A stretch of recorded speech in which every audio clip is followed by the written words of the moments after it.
Hey everybody, so it's been a long time since I've posted a video. I've just been super busy and haven't really had a chance to get to the library, which is where I do all of my filming. So sorry about that. Um, but here we are. So this is going to be 2 weeks of the YouTube Pagan Challenge because I forgot to do 1 week. So the first question is number week 17. And what does this time of year mean to you? And so this would have been during Beltane. Uh, and Beltane to me is like probably one of my favorite times of year. Definitely my favorite Sabbath is Mabon. I have loved Mabon forever. It's kind of like the holiday when you kind of get together with everyone that you know and all of your friends and your family, and you just kind of have a celebration for all the stuff that you're thankful for. And it's like right in the middle of the harvest time, and it's just kind of that coming together point.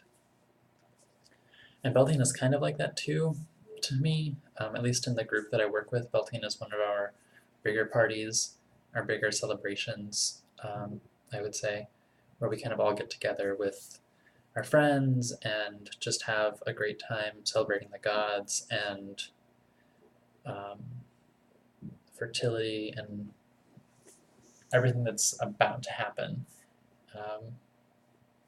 We're sowing the seed, so to speak, to make it all about sex, because ultimately that's what Beltane is. Um, it's the time when the seeds are sown, and then we wait for the harvest to come, right? So that's kind of what's going on with Beltane. But to me, it's a lot more than that. It's also about kind of sacred sexuality, yes, but it's also about kind of an awakening in yourself and kind of planting the seeds of the things that you want to bring forth in your life for the second part of the year, and things that you want to grow from, or things that you either want to like you want to bring into your life. So for me, in the tradition that I work with, on the two hinges, which would be Beltane and Samhain, we do what's called hinge vows, and we make a vow before our community and before the gods on the things that we want to do within the next 6 months between the two hinges. And for me, part of that was completing all of the physical homework for my neophyte, which is the kind of in-between position before you take initiation. And so I want to get all of the physical, like reading homework and the classes and all of that out of the way. There's still all of the woo, like pagan magic-y homework that has to be done, but that's not so much me doing it as it kind of just happening. Like there is stuff to be done, but it's more so like when I'm ready and not like there's a checklist of I need to do these things. Whereas the physical homework, there's definitely a checklist of like do these things and then that part's done. And then it's kind of whenever you're ready for the next part. So I'm hoping to get all the physical stuff done. That's my goal.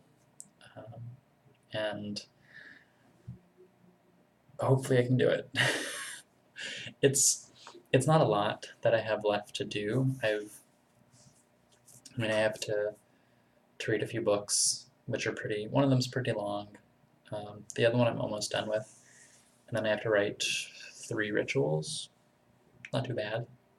Um, but I'm excited. I just want to get that stuff out of the way so that I can focus on everything else.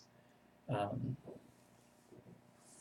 Definitely in like the part of neophyte where things have kind of settled down a little bit for me.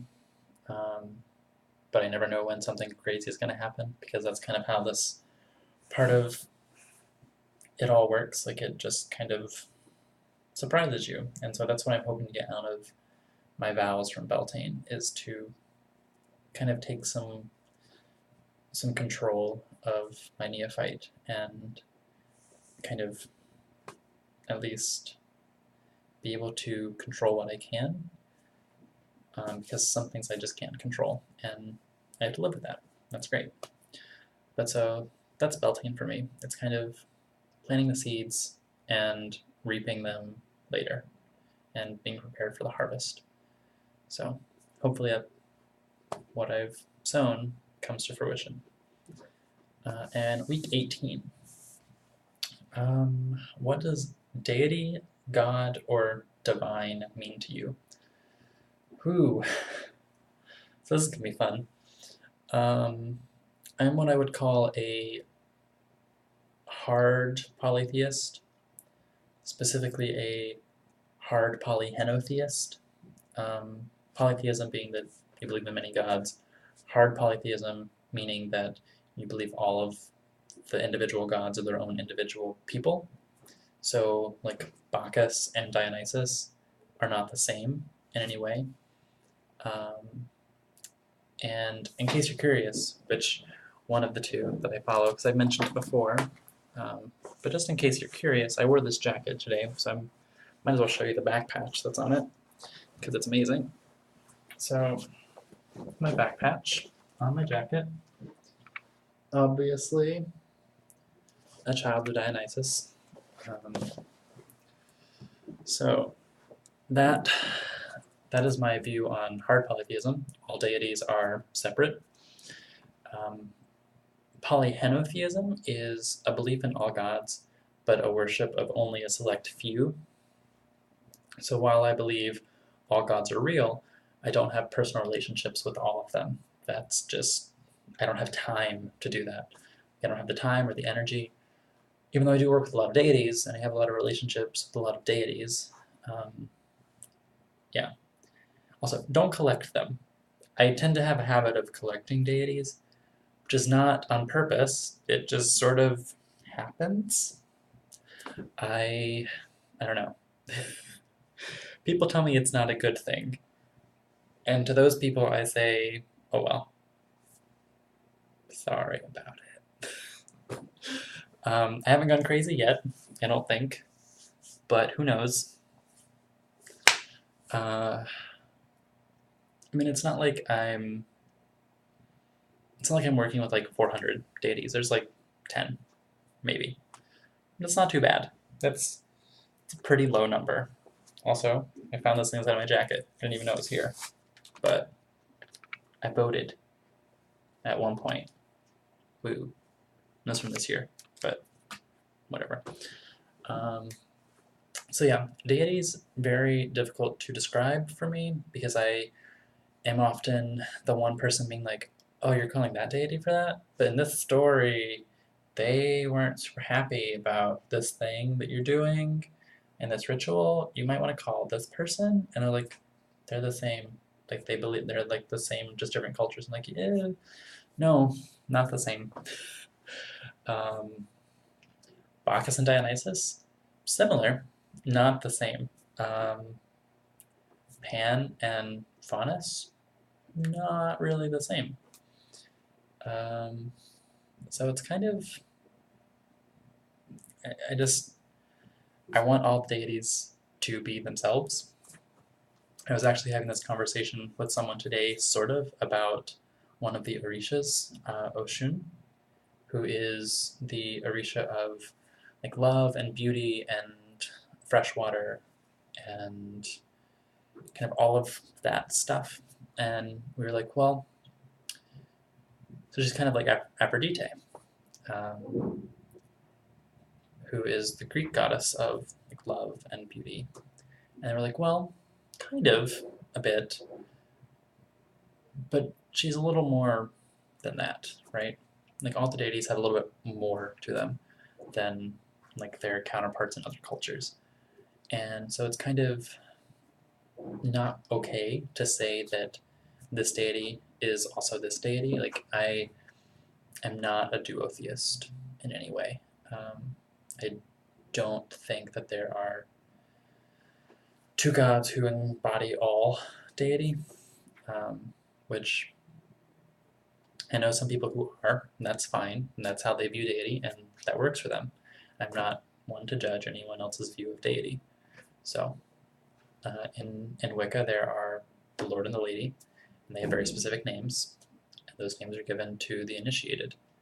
And it's not saying that the Lord and the Lady are all deities, it's saying that they are two deities of this religion. There are other deities outside of those two. At least that's how I view it. Other people might view it differently. That's their opinion. That's how they view it. And to them, that's real. That's true. And that's what matters. I believe that deity is a very personal kind of thing.